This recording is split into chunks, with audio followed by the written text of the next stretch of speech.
Tom, how are you, my friend? Good, Jason. Yourself? Doing pretty good, man. It's been crazy times. It's It's sure. end of the year, you know, coming out of COVID craziness and a little bit, and it's I feel like we're working double time. You guys feel like you guys are too from the times I've called you. Yeah, the crazy thing is, it seems like, I mean, I haven't been and seen a lot of people in since March. I mean, we talk to them on the phone, but they don't see anybody. I mean, That's you right. kind of like quarantined, whether you're quarantined or not, you're just locked up in your own house. Kind of sucks. That's right. That's right. Yeah. So you got your coffee there? I do. How Look do at you that. typically how do you typically take it? Oh, nice. Uh, Product placement and everything. That's I've good. tried to take it strictly black.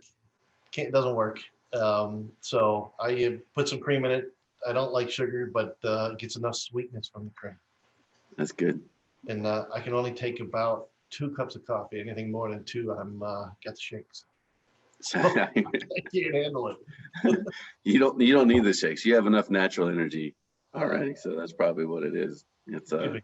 every time. I don't think I've ever seen you low energy. You're always very high energy. It's good. It's Well, good. hey, it's no fun to be around people that don't have positive attitudes. That's right. Well, it's also evidence that you enjoy what you do. I Uh, think that's kind of part of it too. Like the people who spend 40 to 50 hours a week doing something they don't enjoy, they're going to Don't be do it. pretty. I Yeah, always tell people, if you don't like it, don't do it. I don't care how much someone pays you. yeah. When was your first cup of coffee? When did you start drinking coffee? This morning or in general?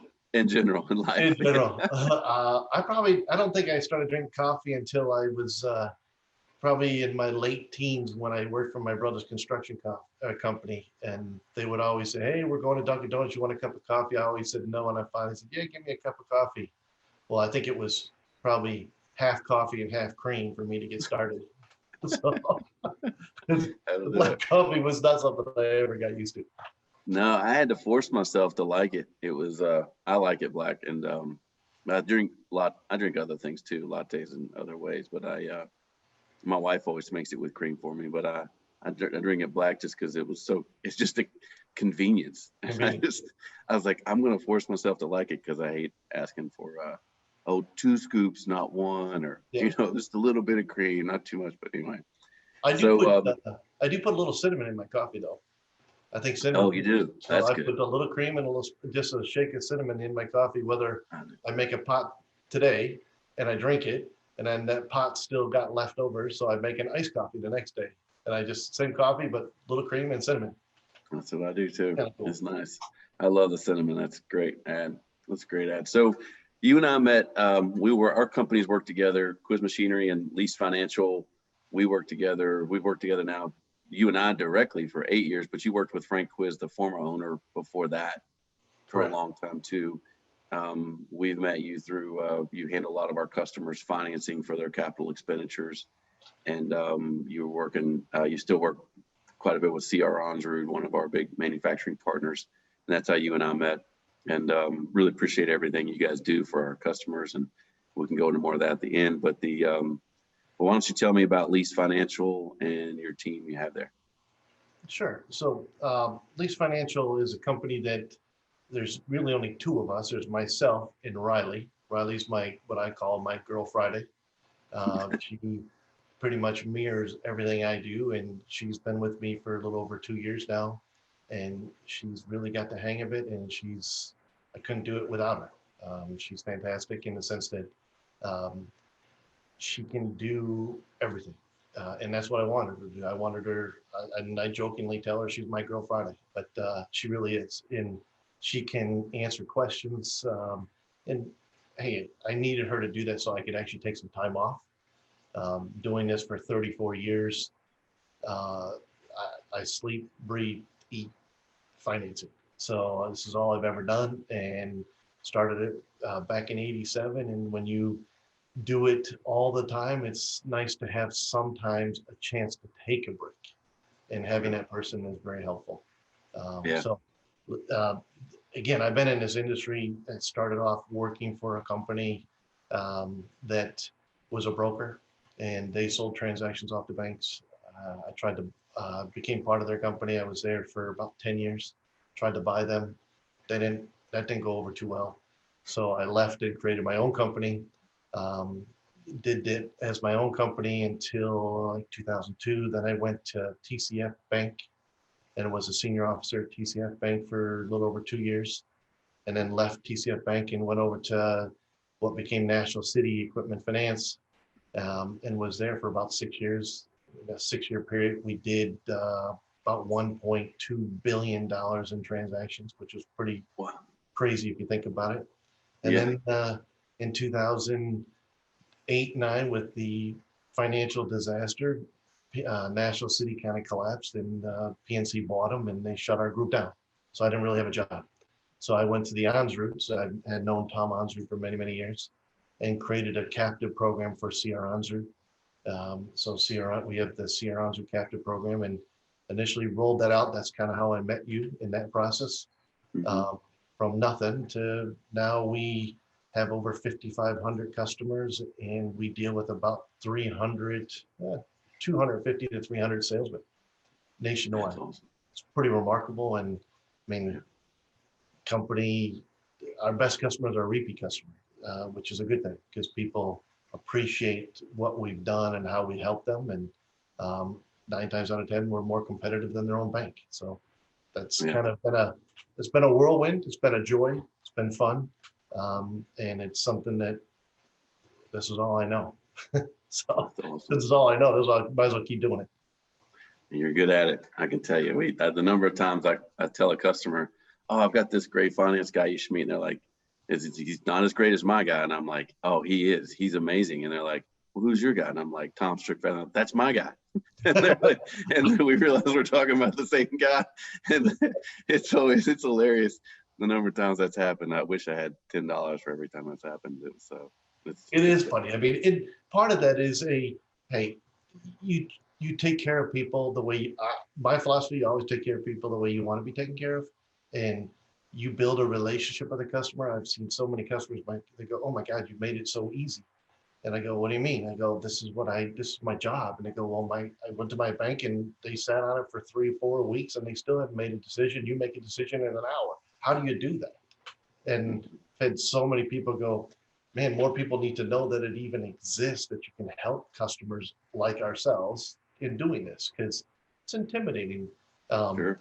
We talked about earlier. I mean, when you go to refinance your house, it takes months, it takes time, and you're like, oh my God, they already got all the information. It's so much information. Well, you can make it easy for a customer. They'll remember it and they'll continue to come back. They have.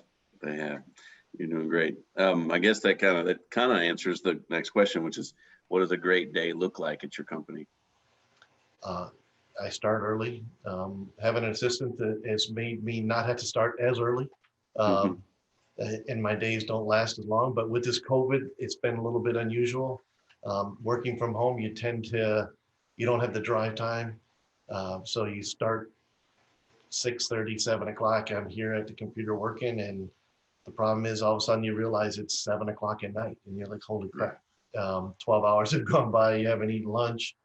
It just nonstop working because one, we have a lot of customers, so a lot of customers call in, and we try to handle those, and we try to get back to people in a timely manner. In doing that, it keeps you busy.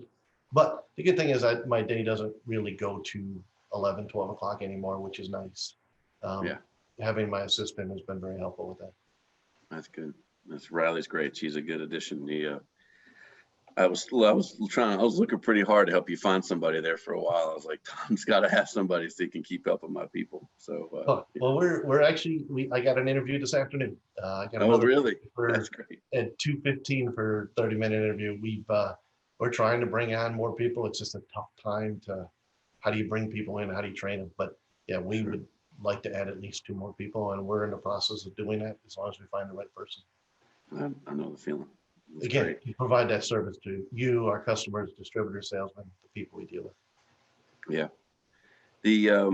Where do you see a lot of the sides of manufacturing? So you've been doing this since '87, so that's 34 years almost, 33 and change.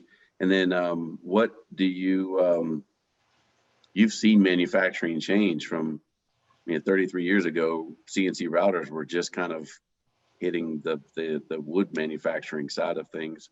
And then, you've seen a lot of that change in terms of what people spend money on. Where do you think it's going? Seeing the trajectory and what people are spending money on now, what do you think they'll be spending money on in 5 years, different from today, maybe? Automation is really the key. And through this COVID process, um, I had a customer up in upstate New York, and New York and New Jersey, those were one of the really California tough states that the governor shut them down. And if you weren't essential or they didn't know they're essential, they furloughed a whole bunch of their people. Um, and I'll never forget the conversation I had with him maybe 2 months after the COVID hit. And he said, "Hey, we're open. I had to bonus all my employees to come back." And he said, "I had to give them a bonus to come back, just to come back to work because we were making more on unemployment." And he said, "This is ridiculous. We need to automate our facility even more so than it is now." And so manufacturing, yes, may not have as many jobs, but because of the technology for, just use a CNC router that you have potentially two operators. Now you can eliminate with a pick and place or with a feed system or an unload system where you have one operator doing everything. So people are spending the money to buy that equipment to make their facilities much more automated. Um, People are busy, but because of that, the manufacturing side, it's, you listen to a debate the other day and they said, "Hey, the manufacturing jobs, there are, most of the companies that I do business with are booming and they're super busy right now and they need to add more people and more equipment. They're trying to do both." Again, bringing people in and training them is a challenge. But where the manufacturing goes in the next 5 years, I think they will continue to add automation and, and technology will continue to improve. So people will continue buying equipment. We're seeing a lot of that too, the scaled back. The manufacturers of the equipment are starting to offer those smaller packages where it doesn't cost you, $600,000 for a pick and place system anymore. Now you can get something a little bit more simple in that, $100,000 range, but it gets you, it saves you, 2, 3, you can reallocate those 2, 3 people to some other part. It's been great. They still need to hire people. It's not just, I know people, they just think manufacturing is going to eliminate jobs. That's not the case. I mean, there's still jobs. Problem is getting people to come back to work. I mean, it's not an easy thing to do. So I think it's opened a lot of business owners' eyes on what's out there, that they needed to come up with solutions, and going out and automating or getting equipment in addition to hiring people is something that they've been doing. Yeah, I mean, at the end of the day, as a business owner, you've made an investment in Riley, right? And you're trying to maximize the return on that investment. You want her to continue to grow, to continue to do more, so that she's continuing. And then, obviously, as she earns more for your company, you're paying her more, but you're also making more, right? So you made that investment just like you would in a piece of equipment.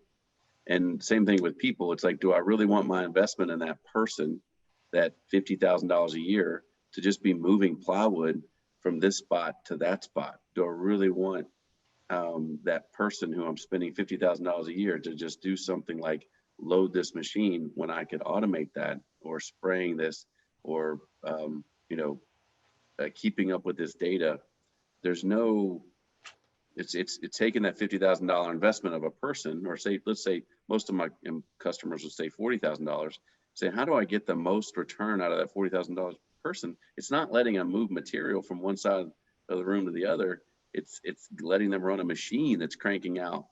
Teaching them a skill. Yeah, really teaching them a skill. Exactly right. Oh, yeah. You bring up Riley. I mean, Riley got a college degree in 3.5 years, and she told me basically what she learned on her college degree, she learned more in 3 months by teaching her what we do. It's something that she never even knew existed. I mean, manufacturers or companies can teach their employees to learn other skills, not just putting a piece on, taking a piece off. Sure. That they can do that by automation. When you think about where people invest their money, have you seen in financing? I know every now and then, I'd say 1 out of 10, 1 out of less than that, maybe 1 out of 5 or 6 deals that I do, it's the first time that they've ever financed a piece of equipment. You know, a lot of them still pay cash. Still, those old timers that are like, oh, I've always ever pay cash. So thinking about that, thinking about manufacturers and the way that they look at, or owners of companies, our customers, and the way they look at their investments, about 1 out of every 6 or 7 of my deals is like the first time they've ever done financing, or first time they've ever financed anything this big, or they bought a house, right? But now they're buying a router that costs more than that house did. What are some common unmet expectations, like things that are kind of off? What are some mistakes that they can typically make, some misassumptions that they can make in that process that you've seen customers make that you'd like to warn future customers about? Sure. Well, I'm going to start back a little bit further. So as a salesman, when you go in to present your product to a customer, as a salesman, you'd be foolish not to take all the tools in your toolbox in to help close that transaction. So presenting and making a customer know that financing is available and is it's an integral part of every sale process. So whether the customer actually will say it or not to you, if you leave with a brochure or presenting your product, the customer's still going to go home or over the next period of time, figure out, okay, how am I going to purchase it? So what's my next step? Most customers say, okay, they reach out to their bank and their bank says, oh, all right, send me all your financials. Send me your 2 years personal tax returns, 2 years corporate tax returns, balance sheet income statements for this year, bank statements. Hey, we got a blanket lien on all assets. A lot of customers go, whoa, whoa, whoa. Not, especially these small companies, they don't have an accounting person on staff. They don't have somebody that does up to the moment financials. So it can be quite intimidating for them to put all that information together and send it off to the bank. So as a tool that we provide, majority of the transactions we do are based on a one-page credit app, up to typically $500,000. So presenting that to a customer and saying, hey, we can get you something as competitive, if not more competitive than your own bank. And all you got to do is fill out a one-page credit app, is a tool that most people don't use effectively or efficiently, that they should use more often. And again, a lot of times the customers say, no. They just don't understand. They don't get, well, hey, I don't want to go to somebody. That's kind of, they're going to charge me too much. The Sure. reality is, when that customer goes to his bank, that bank's has their deposit accounts. So basically, they're loaning him his own money and charging him 4-5%. Mm-hmm.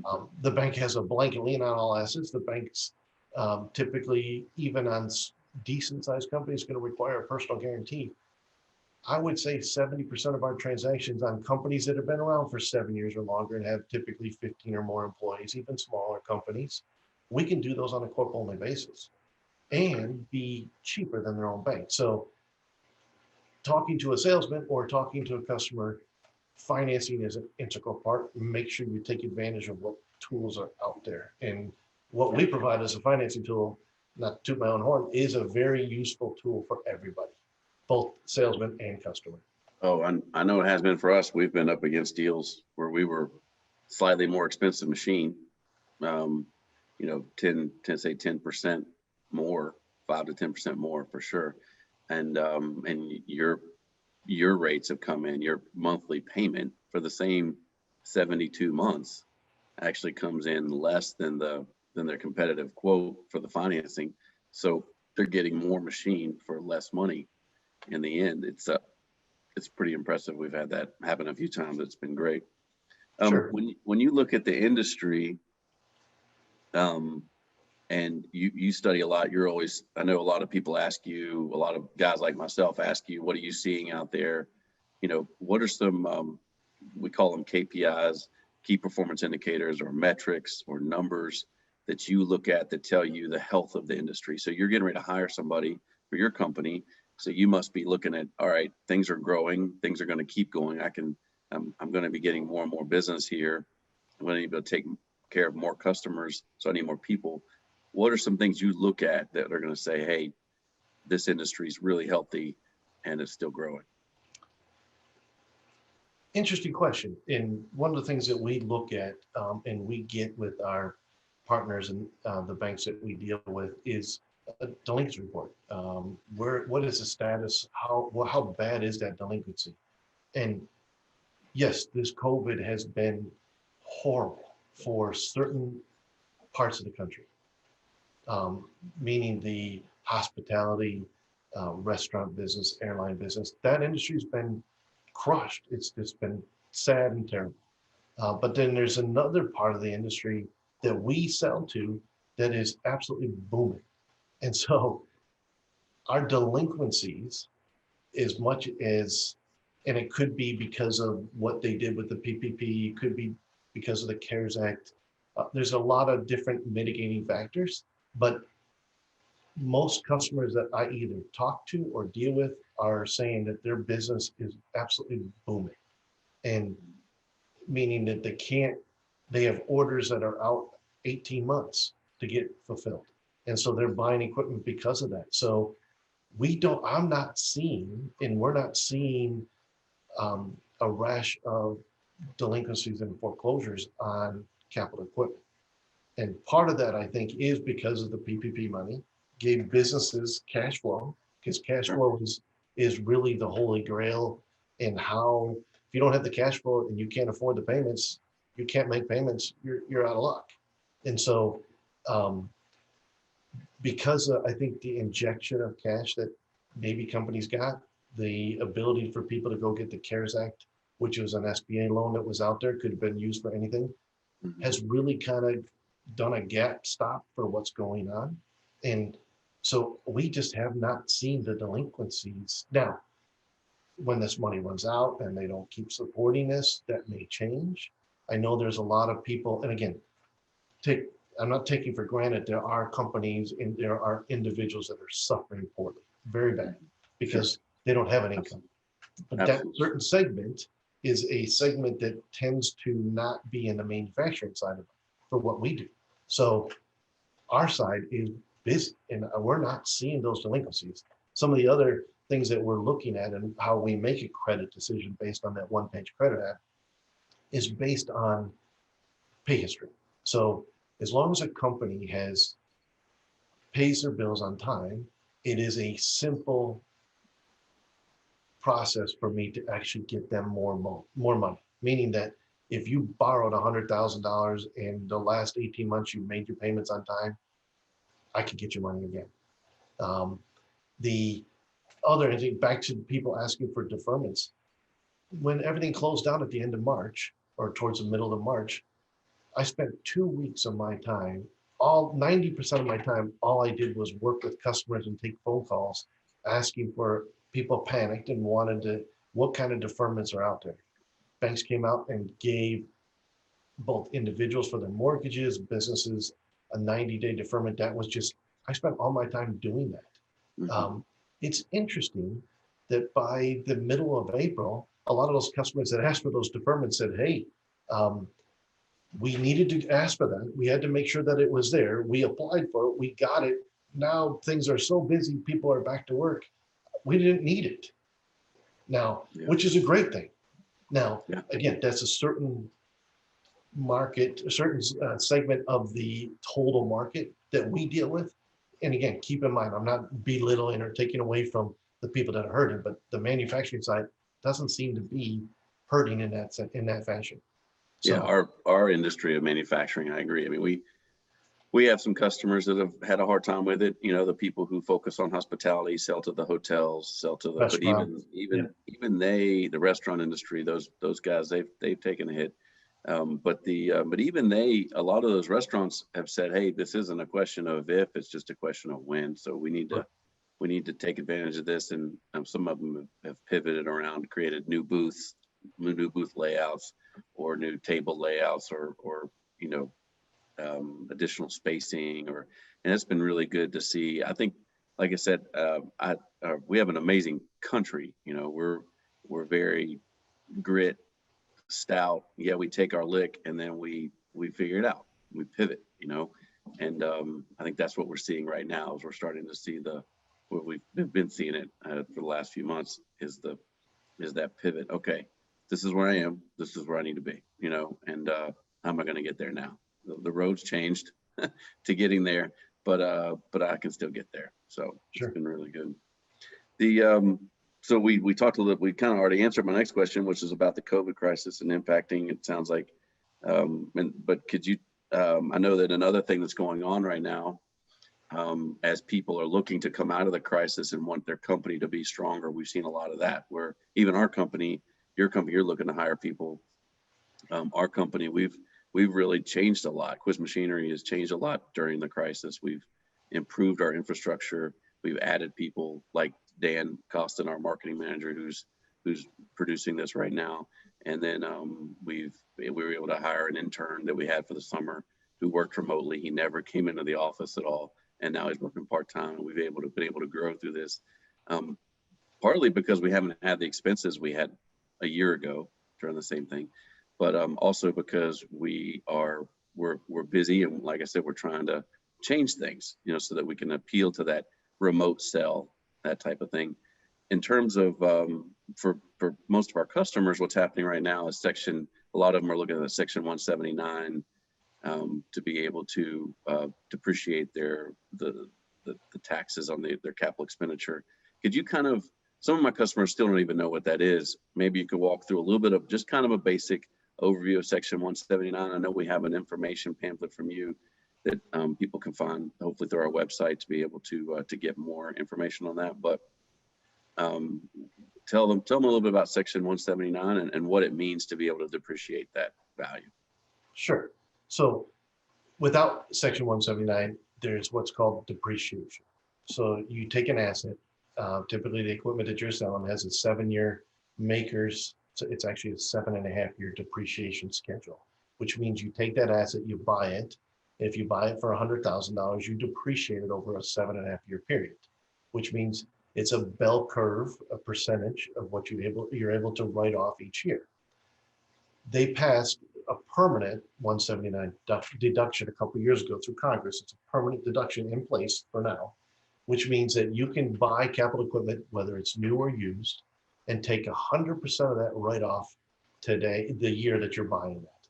So use as an example, if a customer is buying a $100,000 machine and they're towards the end of the tax year, they're talking to their accountant, and his accountant's going to say, hey, you're going to show $200,000 in gross profit.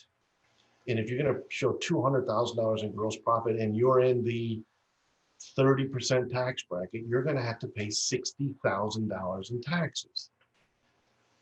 Guy goes, so your accountant says, no, maybe you need to go out and look at buying some capital equipment. So if you went out and bought a $100,000 machine, you can wipe out $100,000 of the $200,000 gross profit. So instead of paying $60,000 in taxes, you're only paying the 30% on the $100,000.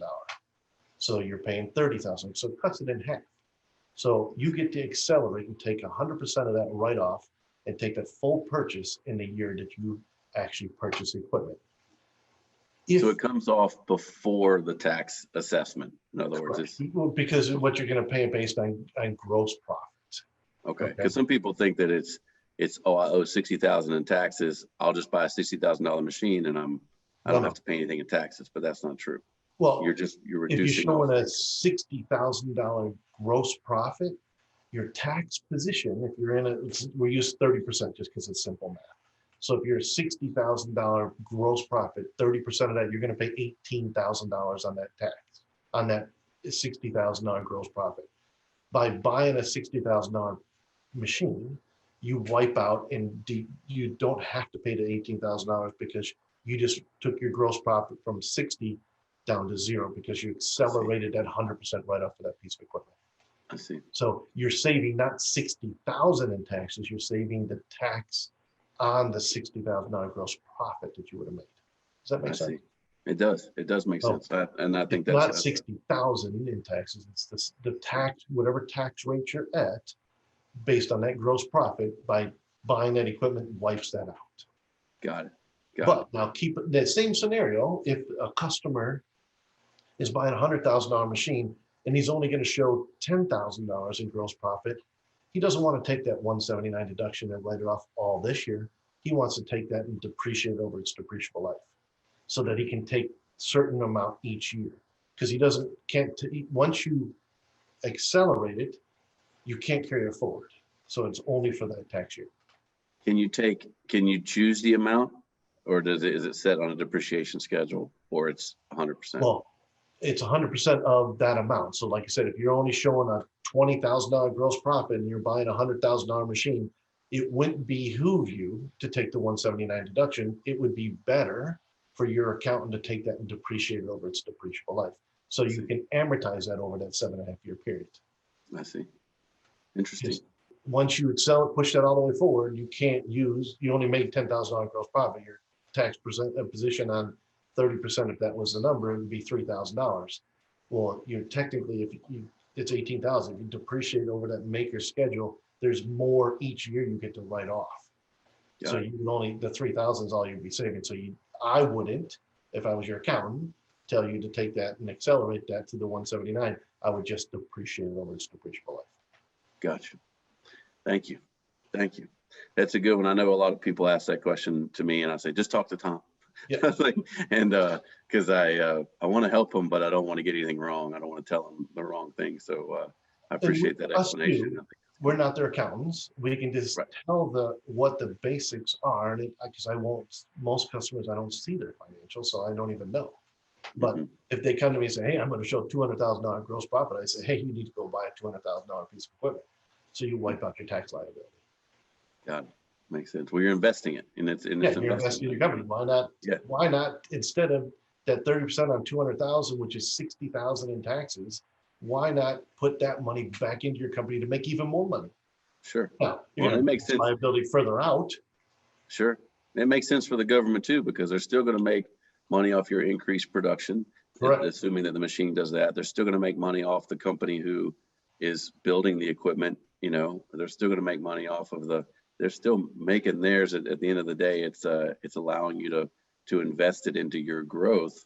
I've always loved that, is like, when you're investing in a piece of equipment, you're betting on yourself. Sure. You're saying, hey, I've always hated insurance because I've always felt like insurance is me betting against myself. Okay, well, I'm going to pay this company to cover me medically because I don't think I think it's my healthcare bills are going to be greater than what my premiums would be.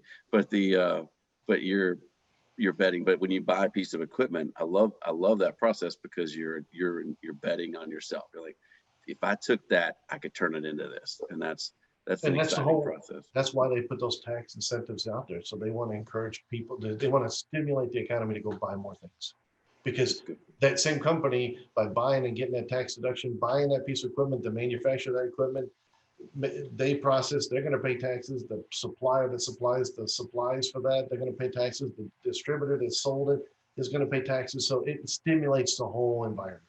Sure. That's the whole goal. No, the distributor is definitely going to pay taxes. There's still that. So you love your job, and that's great. And it comes across in this interview. It comes across every time I call you with another customer. Thank you for that. But if there was is there a profession other than your own that you would like to attempt? Well, I always wanted to be like a biologist, where I actually, basically a marine biologist, where I was actually in the water all the time. But that never happened. And my other thing would be that I've always, if I wasn't doing what I'm doing now at the age I am now, I would be teaching. I think just teaching young people. I think this is kind of a slam on somebody. It's hard to teach practical experiences if you didn't go through it. So sure. I've owned a business, I've been part of companies, and for me to take that practical experience and teach to other people, I think that would be a joy. Um, Sure. and I think too many people have been lecturing from books and they don't have any real experience in life. And I'm like, wait a minute, you don't even know what you're talking about. I mean, you're Right. teaching Yeah. something from 30 years ago. So that would be a cool thing for me to do. Yeah. And that may Gotcha. be something one down the road I might do. What historical figure do you most identify with? Ah, that's, who do um, I hope I have the drive and ambition of a guy like a Steve Jobs, which I don't, but I mean, somebody that strives, but then again, I don't want to be a person like what you hear people say he was. He was just a miserable person to deal with. I don't want to be that person. So Hmm. I would like to have pieces of what he has and what he was. And Sure. then I think as a owner of a company or a leader, what I consider, I mean, I leader in this industry. I mean, you have to be able to convey, and the people around you, you're supposed to uplift and make them better, not Sure. worse. And I think there's sometimes you see businesses or people that are in that position and they're not leading in a fashion that uplifts people. They more lead them into a dictator position. And I think that's wrong. That's a And good point. so who is that person? I don't think there's any one person. There's pieces of different people that if I could, I'd pick from. But So what is so it sounds like maybe if you wanted to be a marine biologist, maybe I know the answer to this one, but what is your greatest extravagance? Like what do you I think the thing that over the last probably 30-year career, I mean, this is kind of personal, but I mean, when we got married, we had my wife and I, we had 52 of our closest friends. We had them all join us at an island. That was a fantastic extravaganza that I put on. I was part of. I got those friends, and the crazy thing is, I've been married 11 years now, and going on 12. Actually, it is 12 years. Sorry, 12 years. that's Um, great. and in those 12 years, every single person that came to our wedding is still very close to me. That's So awesome. not a lot of people can say that. And yes, we Right. only had 52 people, and I've had a lot more close friends since, but to have those same 52 people that came to my wedding, and some of them actually we asked them to come for the 3-4 day weekend. A lot of them stayed for the full 11 days with us, so Sure. I was with the whole thing. But that was an extravaganza. We picked up everybody's room. We had sunset cruises. We had That's Jeep awesome. tours. It just was an event that we all stayed together. We had a bus that had 55, so it was us that fit in that bus. And everywhere we went, from the dinners every night, we had it all planned, and it was an extravaganza. So that That's a good one. That's of worth my it though. That's biggest thing I think I've ever done, and that I enjoy. And I hear from a lot of people that still to this day talk about our wedding because it was a fun thing. It was a really social, enjoyable event. I my wife and I are coming up on our um oh shoot 11 year anniversary, and I think we were 1 year ahead. and people talk about ours too, but they remind me how cold it was. We had an outdoor wedding up here in Swannanoa, and it was the coldest weekend in 100 years, and it snowed that night up up on our way up to the mountain. So I was the only one. I had just come back from Canada, where I was studying woodworking, and I had my long johns. Happened to have my long johns with me because in Canada you wear long johns. And so I got married in a pair of long johns and underneath my tux. So it was underneath my suit. It was pretty. So people still talk about ours, but all they tell me is that was so cold. So We had in your sense, it was more of a potentially a little slightly negative in the sense it was That's right. That's something. right. Hey, Yeah. Jason, thanks for Oh, having us. We froze our yeah. ass off. That's right. That's exactly what I'm saying. It's memorable, but in a different way. But it's good. They got them dancing more. They danced a lot, and everybody warmed up then, so that was good. What talent would you most like to have?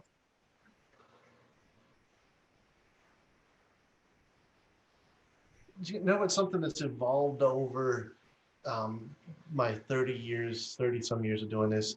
And it's, I don't know if it's a talent, a skill.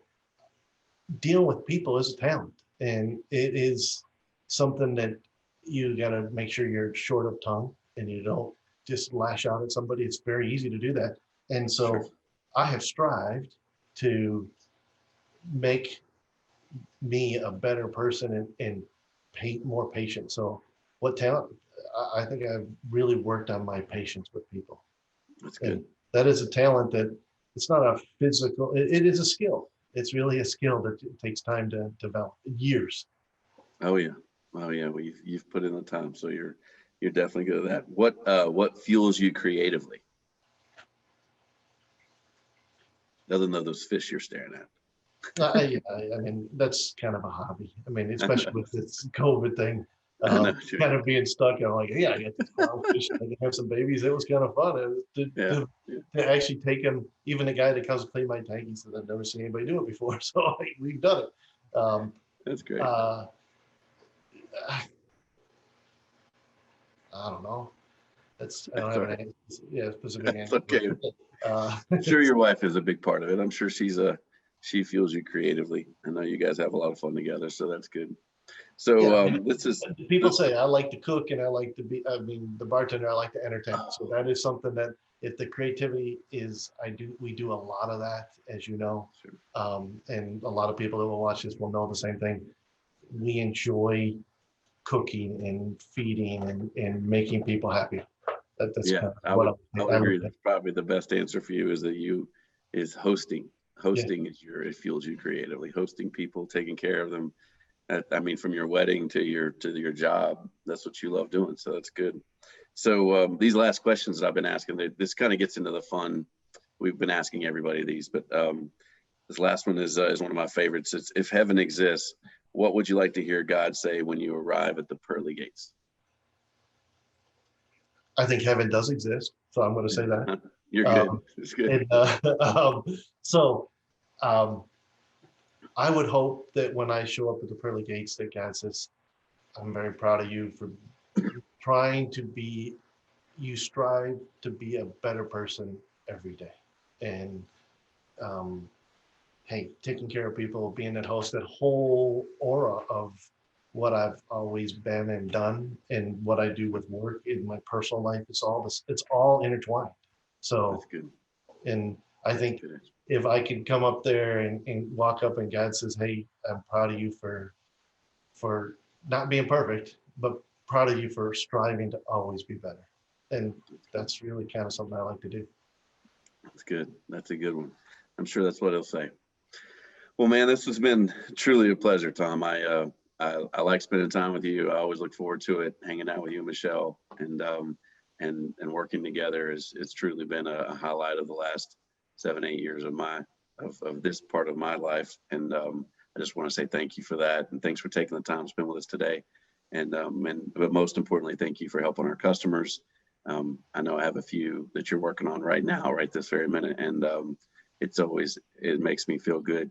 Those projects, when you're involved, I feel so much more confident that we're going to be able to deliver for the client. So thank you so much for that, and for being a part of that and being a part of this. So thank you. Absolutely. Thanks for having me. I appreciate the opportunity to share this with you. So it's been good.